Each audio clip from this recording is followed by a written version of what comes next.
نحمده ونصلي على رسوله الكريم اما بعد فاعوذ بالله من الشيطان الرجيم بسم الله الرحمن الرحيم رب اشرح لي صدري ويسر لي امري واحلل عقدة من لساني يفقهوا قولي۔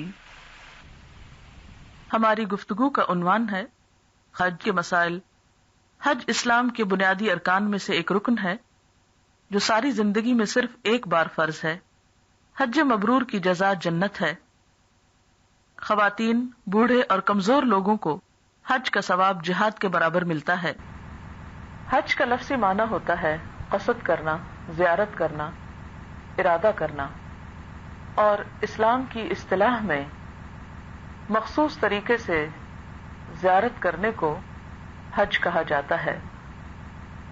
حج اسلام کے 5 ارکان میں سے ایک رکن ہے اور ہر اس شخص پر فرض ہے جو اس فرض کو ادا کرنے کی صلاحیت رکھتا ہو، استطاعت رکھتا ہو۔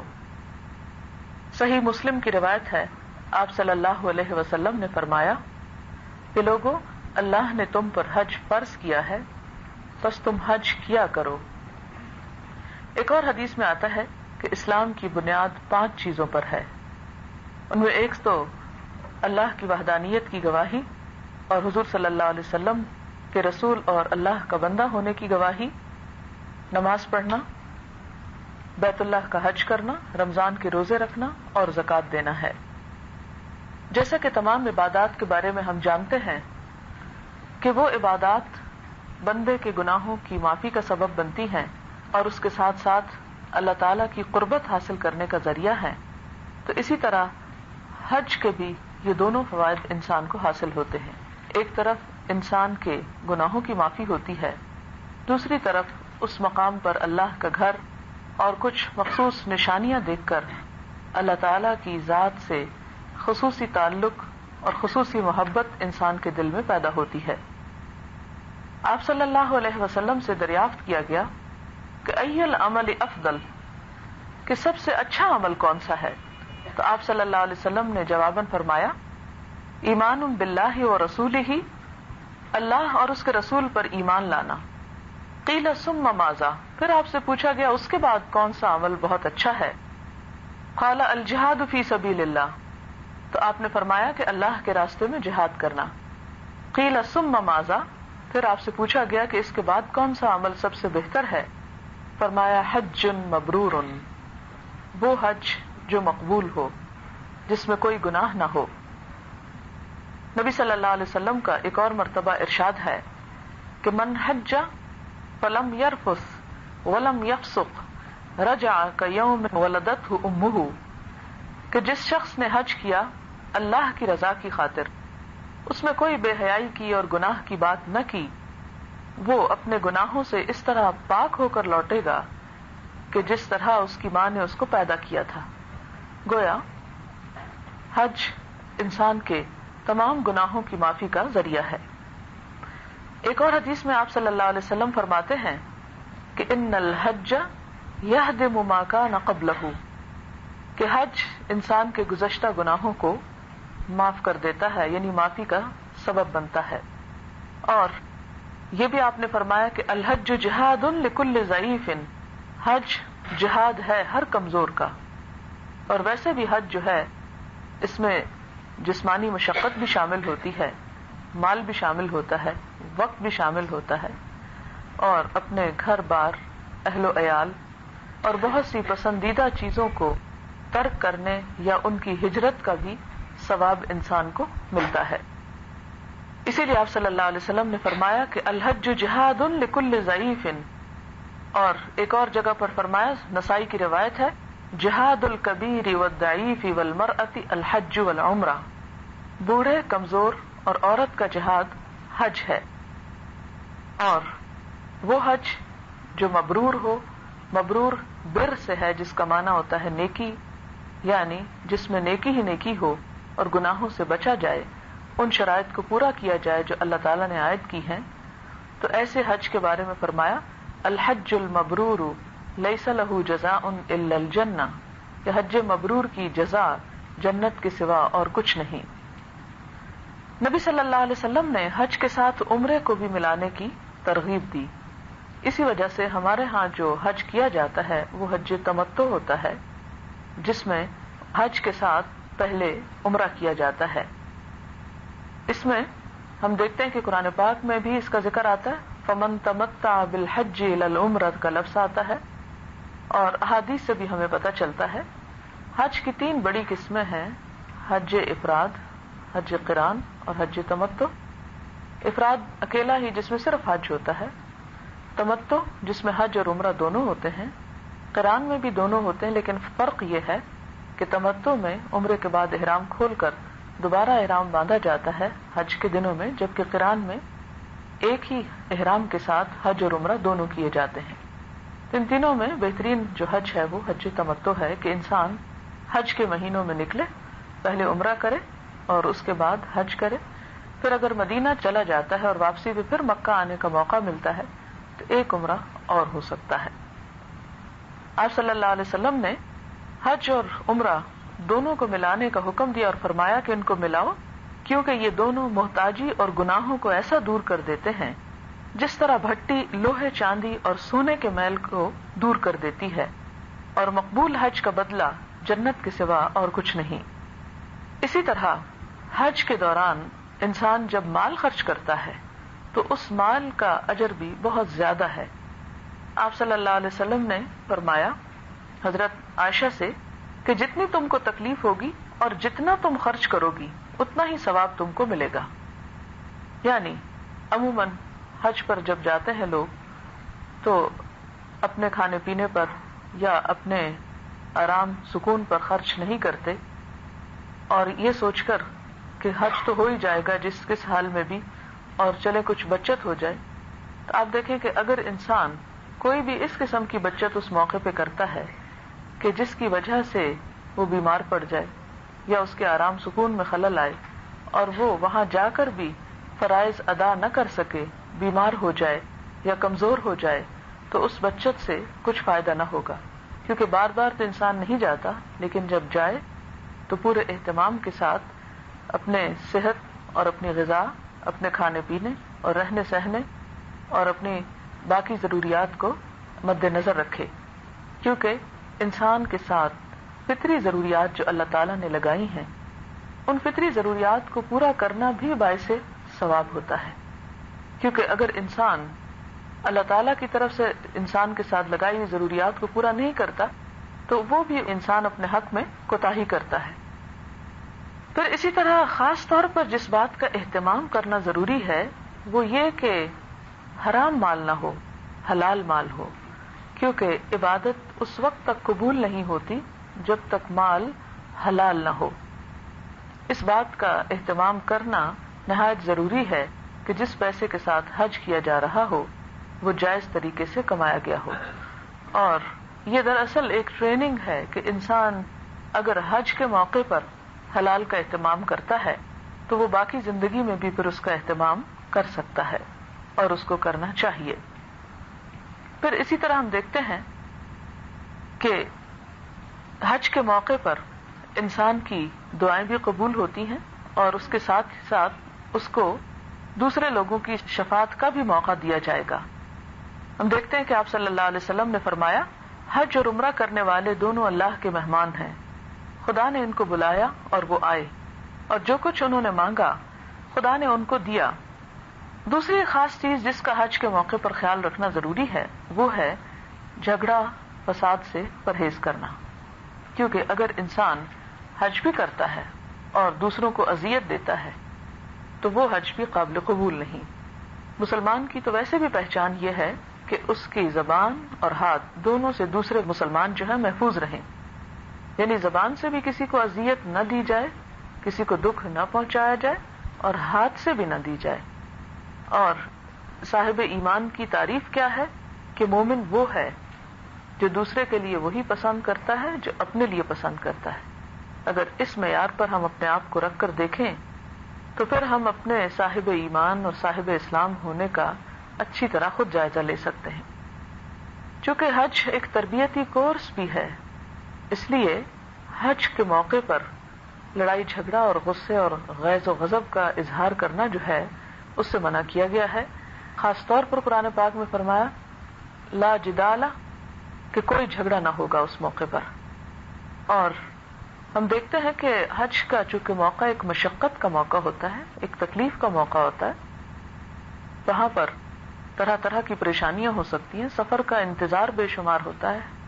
یہاں سے جب سفر شروع ہوتا ہے بعض اوقات فلائٹس ڈیلے ہوتی ہیں تو اس میں بہت تکلیف اٹھانا پڑتی ہے. پھر اس کے بعد ایئرپورٹ کے اوپر امیگریشن میں بعض اوقات گھنٹوں لگ جاتے ہیں. پھر اسی طرح جدہ سے مکہ پہنچنے میں جہاں شوق بہت زیادہ ہوتا ہے وہاں انتظار کی تکلیف جو ہے وہ بھی بہت زیادہ ہوتی ہے. اور اس کے ساتھ ہی یہ کہ وہاں کا موسم بھی شدید ہوتا ہے. مکہ کا موسم عام طور پر شدید موسموں میں سے ہے اور اس میں شدت گرمی کی ہوتی ہے. تو موسم کی شدت انسان کے مزاج پر بھی اثر ڈالتی ہے اور پھر انسان بعض اوقات ایسی پریشانی میں مبتلا ہو کر بعض اوقات کھانا وقت پر نہیں ملتا، کیونکہ آپ دیکھیں کہ وہاں پر ہزاروں کی تعداد میں نہیں لاکھوں کی تعداد میں لوگ ایک شہر میں موجود ہوتے ہیں اور اس کی وجہ سے بعض اوقات آپ کو آپ کی پسند یا آپ کے ٹیسٹ کا کھانا میسر نہیں آتا، جس کی وجہ سے طبیعت کے اندر برہمی پیدا ہو سکتی ہے. پھر اسی طرح جہاں لوگوں کا بہت رش ہوتا ہے، ازدحام ہوتا ہے، وہاں اور کئی قسم کی مشکلات جیسے ٹوائلٹس وغیرہ میں بہت رش اور پوری طرح صفائی ستھرائی کا نہ ہونا بعض طبیعتوں پہ بہت گراں ہو سکتا ہے. یہ تمام چیزیں جو ہیں بہت ہی صبر کے ساتھ برداشت کرنے والی ہیں. کسی بھی موقع پر جب ٹریفک جام ہو جائے یا کہیں بھی انتظار میں کھڑے ہونا پڑے تو اس پر ہمیشہ یاد رکھیے کہ ایک انتظار ہمیں حشر کے میدان میں بھی کرنا ہوگا اور اس موقع پر بھی چیخ پکار کچھ کام نہ آئے گی. یہ دراصل اسی کی ایک تیاری ہے چھوٹی سی، اور اس وقت جزا فضا اور چیخنا چلانا اور غصے کا اظہار کرنا اس مشکل کو کسی بھی طرح کم نہیں کرتا، کیونکہ ان تمام مشکلات کے حل کا ایک وقت ہوتا ہے اور وقت سے پہلے وہ ہو نہیں سکتی.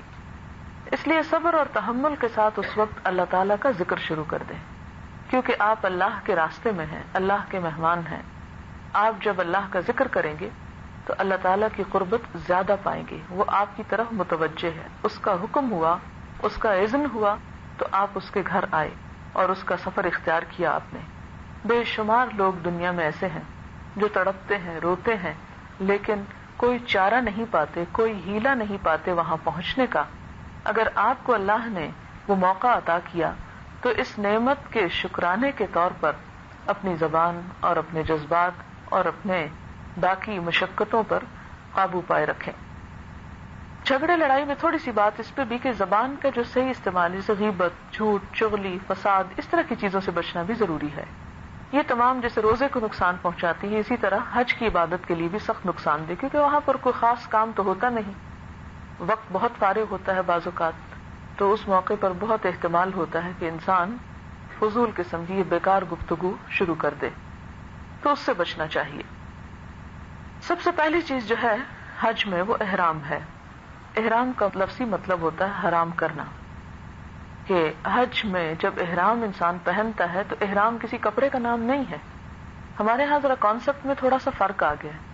ہم نے وہ دو چادروں کو یا عورتوں کے لیے مخصوص کپڑے کو احرام کا نام دے دیا پہلے، اور پھر اس کے پہننے کو احرام پہننا کہہ دیا.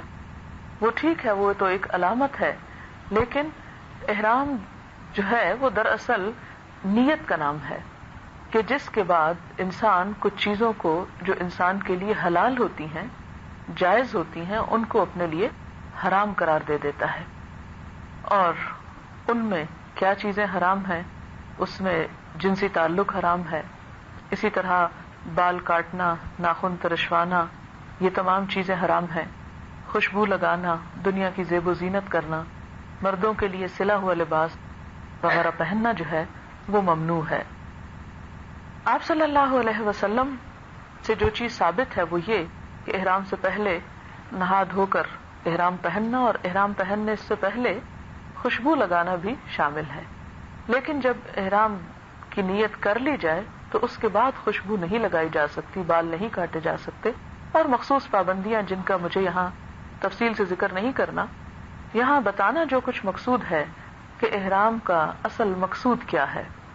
احرام کا اصل سبق یا فلسفہ یہ ہے کہ جس رب کے حکم سے انسان حلال کو حرام کر لیتا ہے، اسی رب کے حکم سے باقی حرام چیزوں کو بھی اپنے لیے حرام ہی سمجھے، انہیں اپنے لیے حلال نہ کرے. اور نہ صرف یہ کہ وہاں بلکہ اپنے گھر میں بھی اس چیز کو دہرائے. وہاں پر دعائیں قبول ہوتی ہیں، اللہ تعالیٰ کی قربت نصیب ہوتی ہے. لہذا انسان اللہ تعالیٰ سے جو عہد و وعدہ کرتا ہے اس پر پھر باقی زندگی میں بھی پورا رہے. پھر اسی طرح یہ ہے کہ احرام کے بعد لبیک پکارتا ہے انسان، اور اس کا بھی فلسفہ یہ ہے کہ جیسے اس مخصوص سفر میں انسان لبیک پکارتا ہے کہ اللہ میں حاضر ہوں، یہی لبیک اس کی ساری زندگی میں بھی اس کے ساتھ شامل رہے، کہ جہاں رب کا حکم آئے، جہاں اس کی اطاعت کا وقت آئے، وہاں پھر وہ لیت و لال سے کام نہ لے اور سستی سے کام نہ لے، بلکہ فوراً اپنے رب کی بات پر حاضر ہو جائے. پھر اسی طرح یہ ہے کہ جب انسان اس سفر کا ارادہ کر لیتا ہے تو اس میں ضروری ہے کہ جانے سے پہلے اپنے گھر والوں کی ذمہ داریوں کو بھی پوری طرح پورا کر کے جائے، یعنی ان کے رہنے سہنے، ان کے کھانے پینے کا انتظام اور اہتمام، اور جو اپنے سفر کی ضروریات ہیں ان کو بھی پورا کرے. عموماً یہ خیال کیا جاتا ہے چونکہ اللہ نے ہم کو بلایا ہے، اللہ کے ہم مہمان ہیں، لہٰذا اپنے ساتھ زیادہ راہ کی ضرورت نہیں، اور زیادہ راہ نہ لینا اور دنیا کا سامان نہ اٹھانا یہ زیادہ تقویٰ کی بات ہے. حالانکہ قرآن اس کی تردید کرتا ہے اور ارشاد ہوتا ہے وَتَزَوَّدُوا فَإِنَّ خَيْرَ الزَّادِ التَّقْوَىٰ، کہ زیادہ راہ لیا کرو، یعنی انسان کی جو فطری ضروریات ہیں، کھانا پینا اور استعمال کی چیزیں، ان کو استعمال کرنا ہی دراصل شکر ہے، اور یہی دراصل ایک نیکی ہے. اور پھر خاص طور پر جس زیادہ راہ کا تذکرہ کیا گیا اور جس زیادہ راہ کی ہدایت کی گئی وہ تقویٰ ہے، کہ صرف کھانے پینے کی چیزیں ہی تمہاری ضرورت نہیں، بلکہ اللہ کا خوف اور اللہ کی محبت جو ہے اس کا ساتھ شامل ہونا بھی نہایت ضروری ہے. کیونکہ اگر انسان کے اندر احساسات نہیں، اللہ تعالیٰ سے ملاقات کا شوق نہیں، اس کے گھر کے دیدار کا شوق نہیں، تو پھر بظاہر ان سارے ریچولز کو پورا کرنا بے معنی لگتا ہے. پھر اسی طرح یہ ہے کہ جب انسان حرم میں داخل ہو جائے، یعنی مکہ کے قریب پہنچے، تو اس وقت بھی جو اصل نیت اور اصل توجہ ہے وہ اللہ تعالیٰ کی ذات کی طرف رہے. آپ کو یہ تو معلوم ہے کہ وقت کے ساتھ ساتھ سعودی عرب نے بہت ترقی کی ہے، اور پاکستان سے اگر انسان پہلی دفعہ ملک سے باہر نکلا ہو تو عموماً بہت سی چیزوں میں، عمارتوں میں اور دنیا کی بہت ساری چیزوں میں فرق نظر آتا ہے. تو انسان ان چیزوں میں مصروف ہونے کی بجائے اس خرید و فروخت، اور خرید و فروخت ضرورت کے وقت کی جا سکتی ہے، لیکن اگر توجہ اور شوق اور پرائرٹی وہ بن جائے اور حج ثانوی حیثیت اختیار کر لے تو یہ کچھ فائدے کا نہیں، نقصان کا سودا ہوگا. آپ دیکھیں کہ وہاں پر بہت سی چیزیں ہو سکتا ہے کہ نئی ہوں، اور انسان ان میں سے ایسا نہ ہو کہ اللہ کے گھر کے مقابلے میں ان تمام چیزوں کی دلچسپی میں مارا مارا پھرتا رہے اور ادھر سے ادھر گھومتا رہے یا جدہ کے بازاروں میں شاپنگ کرتا رہے. یہ سب کچھ خسارے کا سودا ہے، اس لیے کہ دنیا کا سامان تو انسان کو کہیں سے بھی میسر آ سکتا ہے، لیکن اللہ کا گھر صرف اسی ایک جگہ پر ہے، اور ہو سکتا ہے کہ زندگی کا وہی واحد موقع ہو.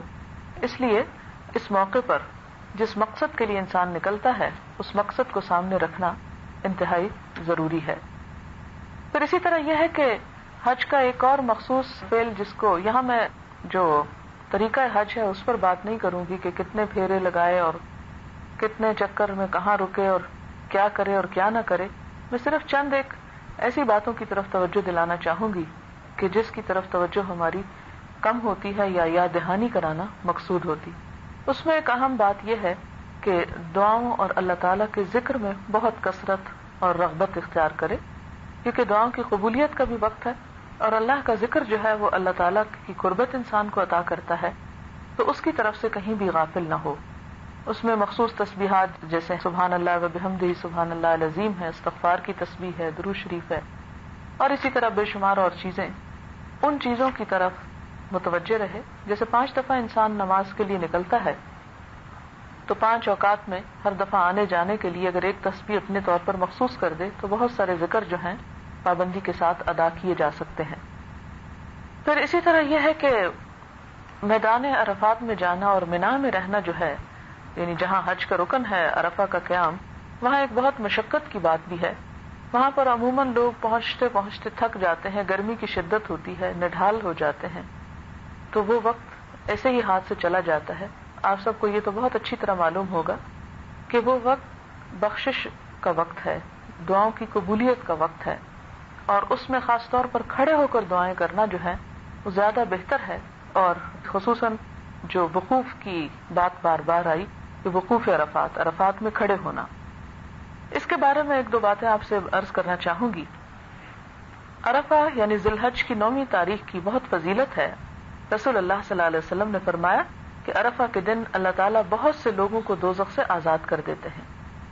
ابلیس اور اس کی ذریت عرفات کے پہاڑوں پر چڑھ کر حاجیوں کو دیکھ کر پریشان ہو کر چیختے چلاتے ہیں.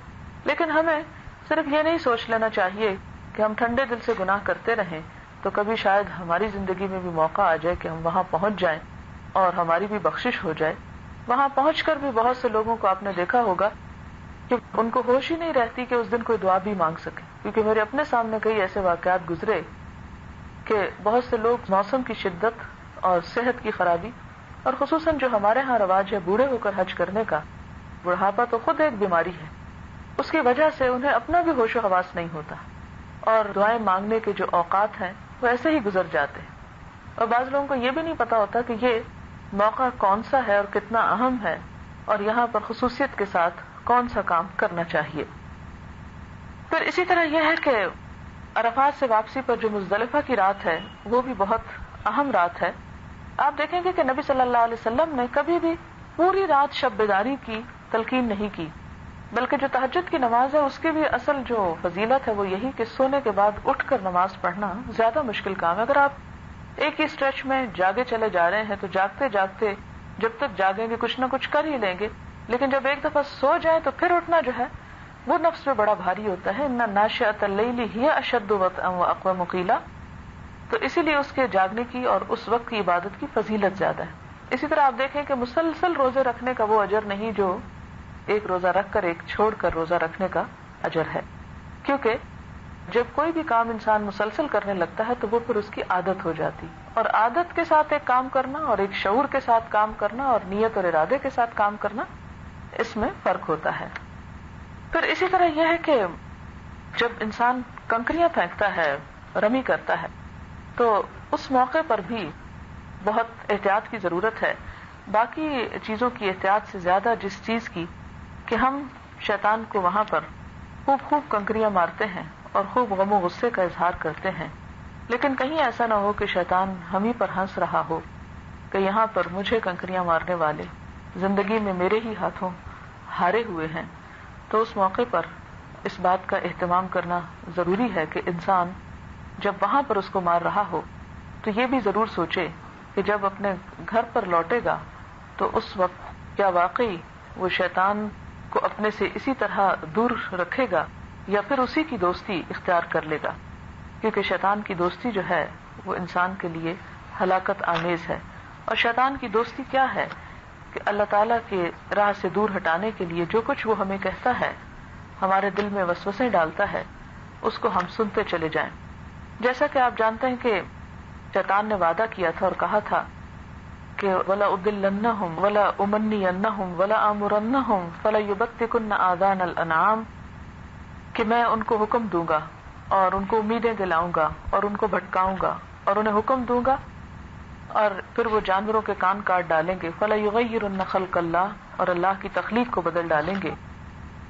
تو اس لیے عام روزمرہ زندگی میں بھی، اور دراصل جو حج کرنے جائیں خصوصی طور پر، وہ اس بات کے شعوری احساسات کے ساتھ واپس آئیں کہ ان دنوں میں جیسے رمضان میں شیطان پکڑا ہوا ہوتا ہے تو ان جگہوں پر بھی شیطان کا عمل دخل نہیں ہوتا. تو ان دنوں میں جو خالصتاً اللہ کی عبادت میں دن گزرے ہوں ان کا وہ تاثر جو ہے بعد کی زندگی میں بھی قائم رہے.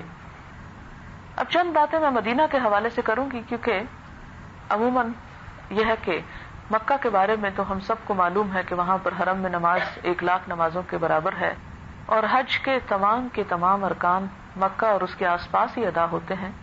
مدینہ کی زیارت جو ہے وہ اس کی فضیلت کی وجہ سے ہے، لیکن حج کا رکن نہیں. یہ ایک بہت بڑی غلط فہمی جو ہمارے بر صغیر کے مسلمانوں میں عام ہو گئی، وہ یہ کہ مدینے والے نے بلایا ہے اور مدینہ جانے سے ہی حج کی تکمیل سمجھتے ہیں، جبکہ حج کی تکمیل مدینہ جانے کے بغیر بھی ہو جاتی ہے، لیکن مدینہ کی چونکہ فضیلت اپنی جگہ ہے اور مسجد نبوی کی زیارت بھی ایک مسنون فعل ہے اور جس میں نماز پڑھنا 1000 نمازوں سے بہتر ہے، تو وہاں پر جانے کا بھی اہتمام ضروری ہے۔ مدینہ چونکہ دنیا کے خطوں میں سے وہ خطہ ہے جس نے نبی صلی اللہ علیہ وسلم کو پناہ دی اور ہجرت کر کے آنے والے صحابہ کرام کو بھی، اور وہاں پر اسلام کا وہ مضبوط قلعہ بنا جس سے اسلام کا نور چاروں طرف پھیل گیا۔ اسی لیے آپ صلی اللہ علیہ وسلم نے اس کے بارے میں فرمایا کہ مدینہ کا حرم جبل عیر سے جبل ثور تک ہے، نہ اس کا درخت کاٹا جائے نہ اس میں کوئی بدعت کی جائے، جو مدینہ میں بدعت ایجاد کرے گا اس پر اللہ کی اور فرشتوں کی لعنت ہے۔ یعنی باقی جگہوں پر بھی ایسا کرنا ممنوع ہے، لیکن جس میں خود نبی صلی اللہ علیہ وسلم تشریف فرما ہوں اس جگہ پر کوئی کام ان کی سنت کے خلاف کرنا زیادہ ناپسندیدہ ہے۔ آپ صلی اللہ علیہ وسلم نے یہ بھی فرمایا، بخاری کی روایت ہے کہ مدینہ برے آدمیوں کو اس طرح نکال دیتا ہے جیسے بھٹی لوہے کے میل کو دور کر دیتی ہے۔ آپ صلی اللہ علیہ وسلم نے فرمایا، بخاری کی روایت ہے، والمدینۃ خیر لہم لو کانوا یعلمون، کہ اگر لوگ سمجھے تو مدینہ ان کے لیے بڑی بہترین جگہ ہے، یعنی اجر و ثواب کمانے کے اعتبار سے، امن و آشتی کے اعتبار سے۔ آپ صلی اللہ علیہ وسلم نے یہ بھی فرمایا تھا کہ ایمان مدینہ میں سمٹ کر ایسے آ جائے گا جیسے سانپ سمٹ کر اپنے بل میں سما جاتے ہیں، کیونکہ وہیں سے شروع ہوا پھیلنا اور وہیں واپس وہ لوٹ آئے گا۔ ایک وقت جب فتنوں اور فساد کا ہوگا اور دنیا میں بہت کم لوگ صاحب ایمان رہ جائیں گے، اس وقت بھی مدینہ کے اندر ایمان جو ہے وہ موجود ہوگا۔ مدینہ میں رہنے کی بھی بڑی فضیلت آئی ہے، اگرچہ بہت سے لوگوں کے لیے ممکن نہیں، لیکن اگر کوئی اس کی تمنا بھی کرے تو اس نیت اور تمنا کا بھی اس کو اجر و ثواب ہوگا۔ اور خاص طور پر یہ کہ اگر وہاں پہنچ کر کسی کو کوئی تکلیف، کوئی پریشانی اور کوئی مشقت لاحق ہو تو اس کا بھی خاص طور پر اجر و ثواب بتایا گیا۔ آپ صلی اللہ علیہ وسلم نے فرمایا، جو مدینہ کی مصیبتوں اور پریشانیوں پر صبر کرے گا میں قیامت کے دن اس کی سفارش کروں گا۔ یعنی وہاں پہنچ کر بھی جزا فضا نہیں کرنی چاہیے اور اپنی زبان اور اپنے ہاتھ سے کوئی ایسا کام نہیں کرنا چاہیے جس سے دوسروں کو اذیت یا تکلیف ہو۔ پھر اسی طرح آپ صلی اللہ علیہ وسلم نے فرمایا، بخاری کی روایت ہے، جو مدینہ میں بدعت ایجاد کرے یا کسی بدعتی کو پناہ دے اس پر اللہ کی اور تمام فرشتوں اور تمام انسانوں کی لعنت ہے، اس کی نفلی اور فرضی عبادت قبول نہیں۔ مدینہ کے اندر فوت ہونا جو ہے اس کی بھی بڑی فضیلت ہے۔ اس کے بارے میں ہم دیکھتے ہیں کہ آپ صلی اللہ علیہ وسلم نے فرمایا، جو مدینہ میں مرنے کی طاقت رکھتا ہو تو اس کو مدینہ ہی میں مرنا چاہیے، یعنی اگر کسی کے بس میں یا کسی کے حصے میں یہ بات ہو، اس لیے کہ مدینہ میں مرنے والوں کا میں گواہ اور ضمانتی بنوں گا۔ اور یہ اس لیے بھی شاید فرمایا کہ وہاں پر اسی کا دل لگ سکتا ہے جس کو حضور سے محبت ہو، باقی لوگوں کے لیے وہ جگہ انٹرسٹ کی نہیں ہو سکتی۔ بخاری کی روایت ہے، حضرت عمر رضی اللہ تعالیٰ عنہ خاص طور پر یہ دعا مانگا کرتے تھے، اے اللہ تو اپنے راستے میں مجھے شہادت نصیب فرما اور اپنے رسول کے شہر میں موت دے۔ یہ حضرت عمر جیسا شخص جو ہے وہ دعائیں مانگ رہا ہے۔ آپ صلی اللہ علیہ وسلم نے مدینہ کے پھلوں اور دیگر چیزوں کے لیے بھی دعا کی ہے۔ آپ نے فرمایا، اے اللہ ہمارے پھلوں میں برکت عطا فرما، ہمارے شہر میں برکت دے اور ہمارے مد اور سا یعنی پیمانوں میں برکت دے۔ پھر اسی طرح ہم دیکھتے ہیں کہ آپ صلی اللہ علیہ وسلم نے فرمایا کہ خدایا ابراہیم علیہ السلام تیرے بندے، تیرے خلیل اور نبی تھے اور میں بھی تیرا بندہ اور پیغمبر ہوں۔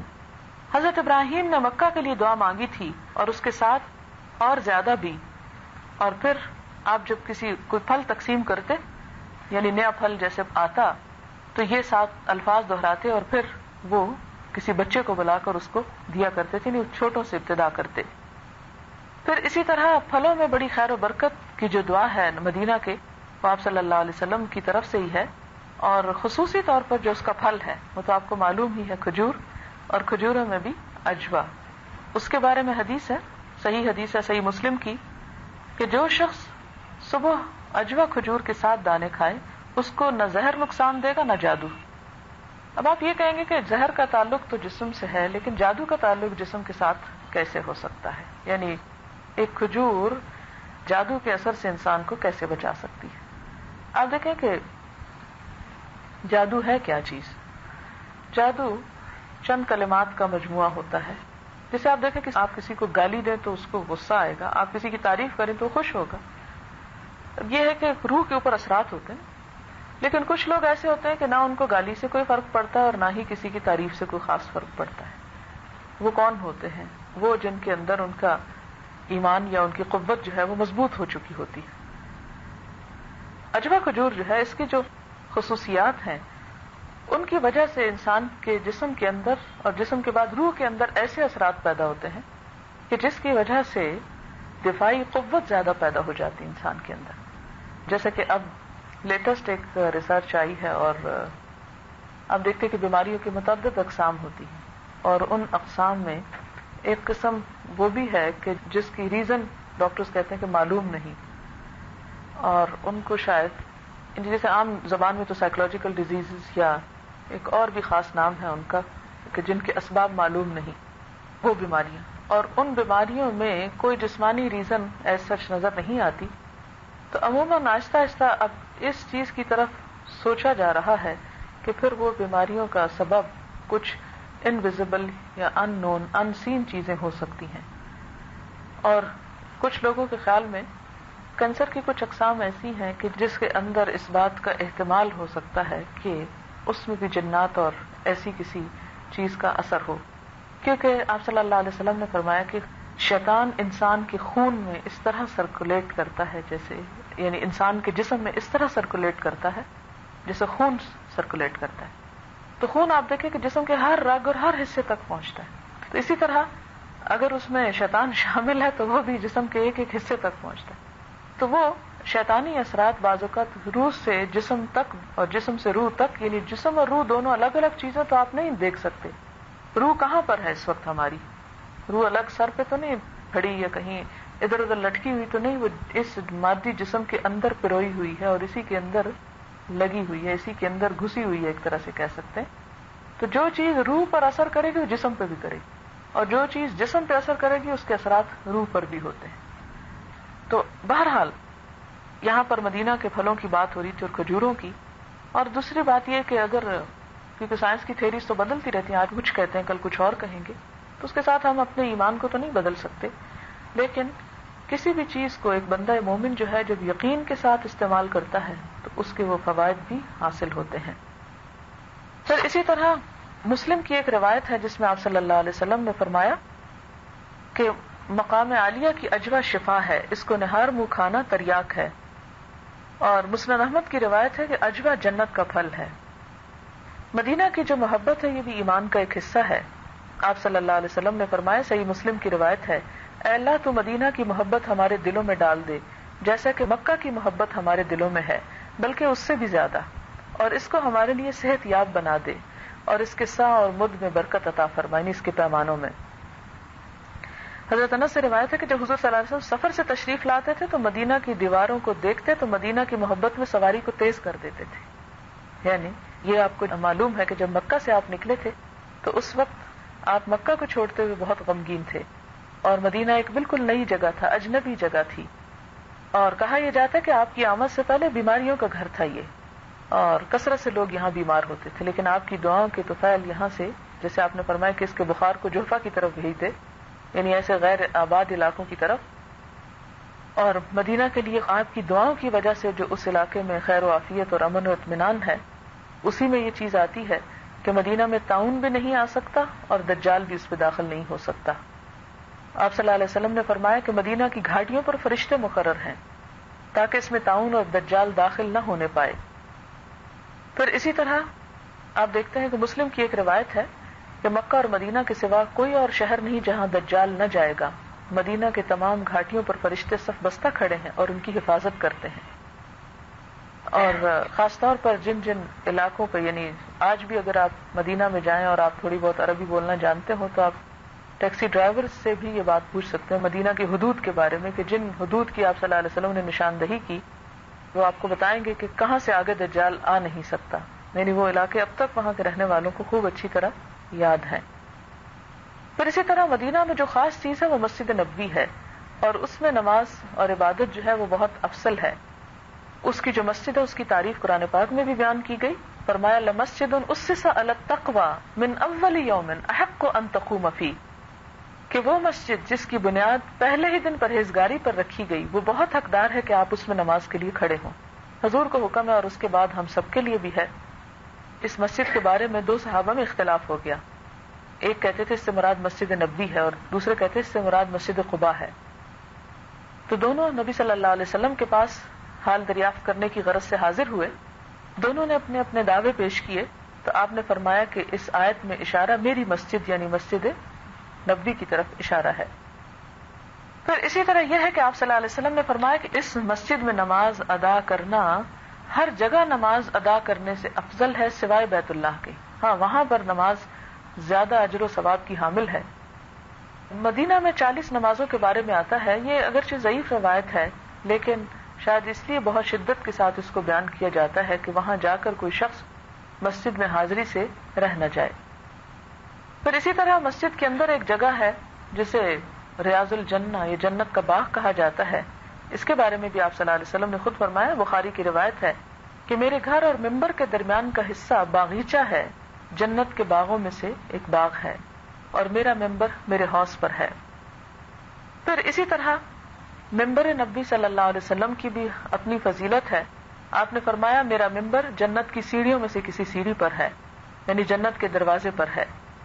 گویا وہ حصہ جنت کے حصوں میں سے شمار ہوتا ہے.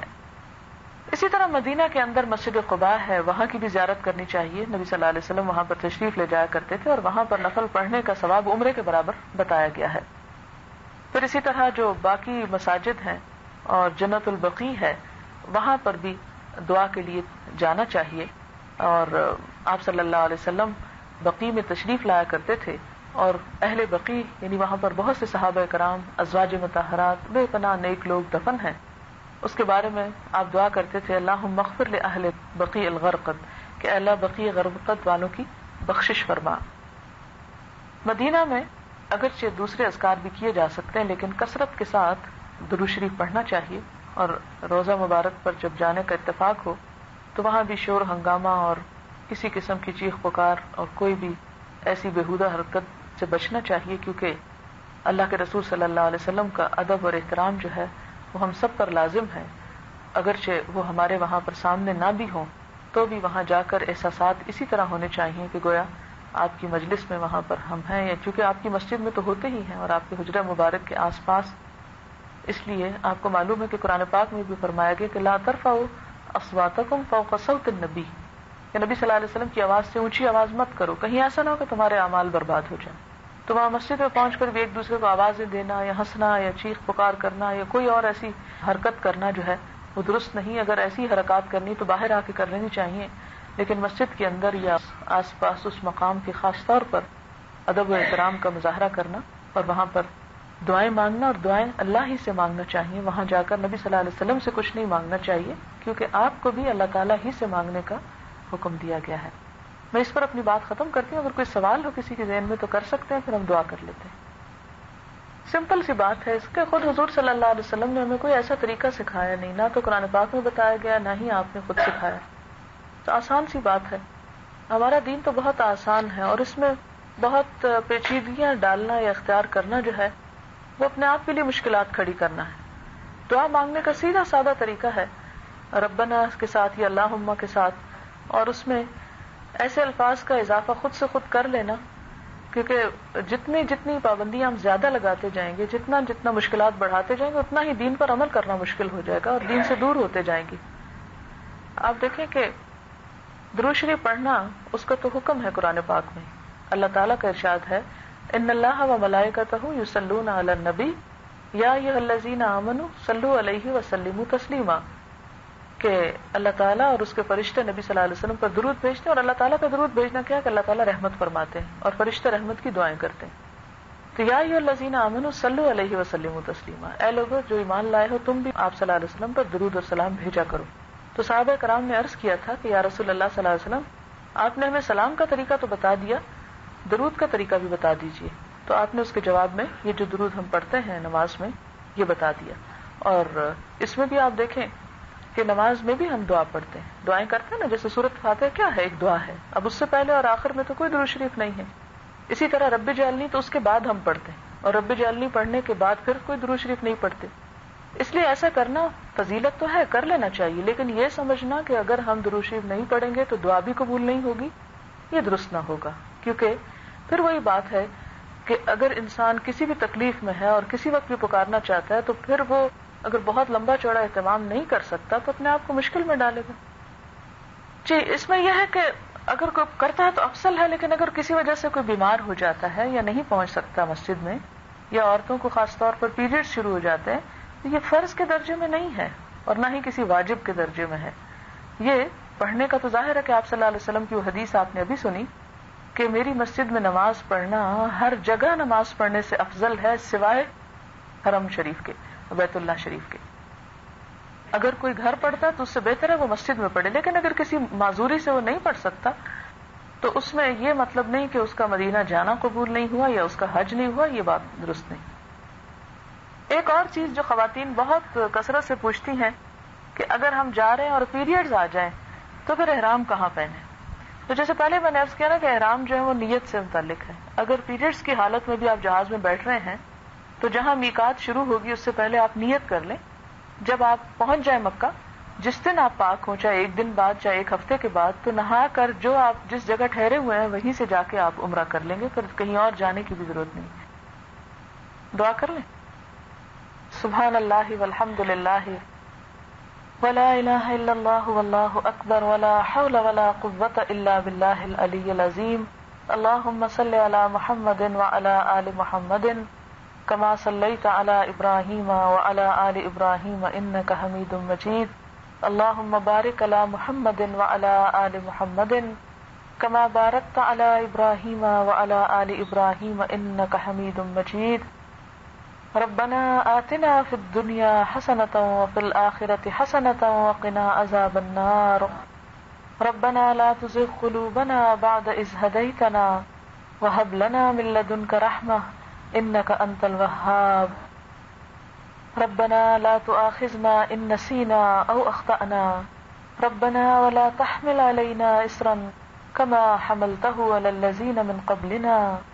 ربنا ولا تحملنا ما لا طاقة لنا به واعف عنا واغفر لنا وارحمنا انت مولانا فانصرنا على القوم الكافرين. یا حی یا قیوم برحمتک نستغیث. اللہم انا نعوذ بک من عذاب القبر ونعوذ بک من عذاب جہنم ونعوذ بک من فتنة المسیح الدجال ونعوذ بک من فتنة المحیا والممات. اللہم انا نعوذ بک من المأسم والمغرم. اللہم انا نعوذ بک من جہد البلاء ودرک الشقاء وسوء القضاء وشماتة الأعداء. اللهم لا مانع لما أعطيت ولا معطي لما منعت ولا ينفع ذا الجد منك الجد.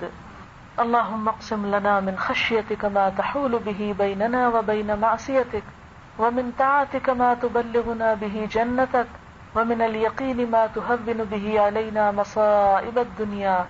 اللهم متعنا بأسماعنا وأبصارنا وقواتنا ما أحييتنا واجعله الوارث منا واجعل ثأرنا على من ظلمنا وانصرنا على من عادانا ولا تجعل مصيبتنا في ديننا ولا تجعل الدنيا أكبر همنا ولا مبلغ علمنا ولا تسلط علينا من لا يرحمنا. یا رب العالمین یا ارحم الراحمین، تو ہمیں اپنی محبت عطا فرما، ہمارے دلوں میں اپنے ایمان اور اپنے قرآن کا نور پیدا کر دے. یا رب العالمین ہمیں اپنے ان بندوں میں شامل کر دے جن پر تو اپنی رحمت فرماتا ہے. یا اللہ تو ہمارے دلوں کو اپنی طرف پھیر دے. یا اللہ تو ہمیں ہمارے نفس کے شر سے بچا.